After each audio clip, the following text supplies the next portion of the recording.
दोस्तों, देश में 13 सीटों पर उपचुनाव थे।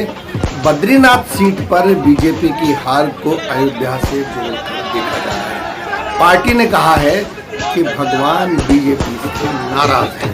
भारतीय जनता पार्टी का गढ़ कहे जाने वाले उत्तराखंड में जो उपचुनाव हुए उसमें बीजेपी को झटका लगा है। यानी कि राज्य की 2 सीटों पर उपचुनाव में कांग्रेस ने दोनों सीटें जीत ली।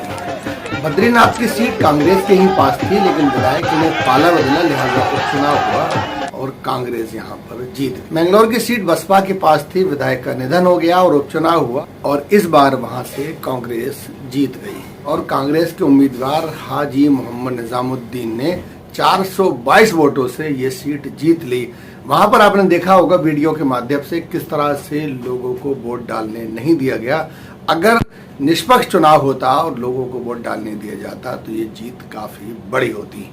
काजी मोहम्मद निजामुद्दीन वहां की एक मशहूर शख्सियत हैं। अब से पहले 2 बार बसपा के टिकट पर जीत चुके हैं। पिछली बार कांग्रेस की तरफ से जीते थे, इस बार चौथी बार भी वो जीत गए हैं।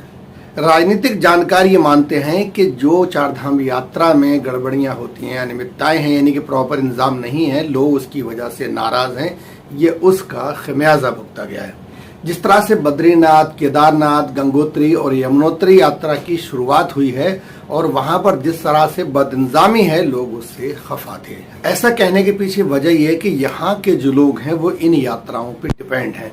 इन यात्राओं से जो उनको अर्निंग होती है उससे वो पूरे साल का अपना खर्चा चलाते हैं। इस यात्रा की वजह से वहाँ के लोगों को बड़े पैमाने पर रोजगार मिलता है और यही उनकी आमदनी का इकलौता जरिया है। भाजपा जब अपनी हार की समीक्षा करेगी तो उसमें ये बात भी निकलकर सामने आएगी। जीत की खुशी में कांग्रेस के प्रदेश अध्यक्ष करण मेहरा ने मीडिया से बात करते हुए बताया, दोनों विधायकों की जीत गंगा जमुनी तहजीब की जीत है। ये जीत बीजेपी के द्वारा सनातन और शंकराचार्य के अपमान का सबूत है।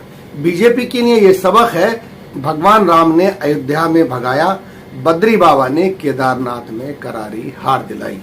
आने वाले समय में केदारनाथ से भी हार का संदेश जाने वाला है।